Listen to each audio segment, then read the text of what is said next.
നമസ്കാരം. എൻ്റെ പേരാണ് ശ്ലോക. അപ്പം നമ്മളൊരു കഥ കേൾക്കാൻ പോവാണ്. ആ കഥയുടെ പേരാണ് എല്ലാം നല്ലത് തന്നെ. പണ്ടൊരു രാജാവ് ഉണ്ടായിരുന്നു. ആ രാജാവിനൊരു ബുദ്ധിശാലിയായ മന്ത്രിയും ഉണ്ടായിരുന്നു. നമ്മുടെ രാജാവിന് നായാട്ടൊരു ഇഷ്ടവിനോദമായിരുന്നു. ഒരു ദിവസം നായാട്ടിന് പോയപ്പോൾ ഒരു അപകടം പറ്റി.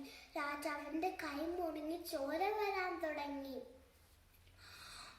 അത് കണ്ട് മന്ത്രി പറഞ്ഞു, അത് നല്ലത് തന്നെ. അത് കേട്ട രാജാവിന് ദേഷ്യം വന്നു. എന്റെ കൈ മുറിഞ്ഞ് ചോര വന്നിട്ടാണ് ഇത് നല്ലത് തന്നെ എന്ന് പറയണേ. ഈ മന്ത്രിയെ കൊണ്ട് തടവറയിലിടൂ. അപ്പൊ മന്ത്രി പറഞ്ഞു, അതും നല്ലത് തന്നെ. രാജാവ് വീണ്ടും നായാട്ട് തുടർന്നു.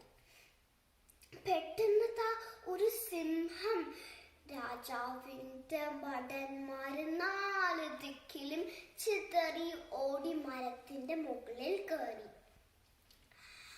രാജാവ് പേടിച്ച് വിറച്ച് ബോധം കെട്ട് വീണു. സിംഹം രാജാവിനെ വന്ന് മണത്തു നോക്കി. ചോരമണമുള്ള ഇറച്ചി സിംഹത്തിന് ഇഷ്ടമല്ല. സിംഹം രാജാവിനെ തിന്നാണ്ട് നടന്നു പോയി.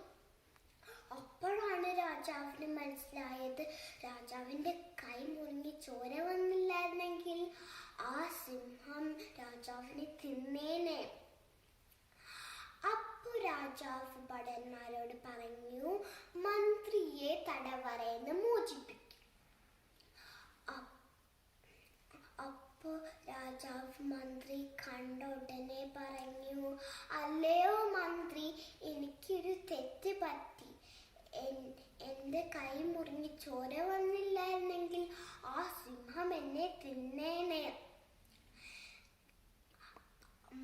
അപ്പൊ മന്ത്രി പറഞ്ഞു, എന്നെ തടവറയിലിട്ടില്ലായിരുന്നെങ്കിൽ ആ സിംഹം എന്നെ തിന്നേനെ. എനിക്കൊരു മരത്തിന്റെ മുകളിൽ പോലും കയറാൻ അറിയില്ല. എല്ലാവരും കൂട്ടത്തോടെ ചിരിച്ചു. എന്നിട്ട് രാജാവ് മന്ത്രിക്ക് കുറെ സമ്മാനങ്ങൾ കൊടുത്തു. കൂട്ടുകാരെ, ഈ കഥയ്ക്ക് ഒരു ഗുണപാഠമുണ്ട്. നമ്മുടെ ജീവിതത്തിൽ എന്ത് സംഭവിച്ചാലും അത് നല്ലത് തന്നെയെന്ന് നാം കരുതണം. നന്ദി.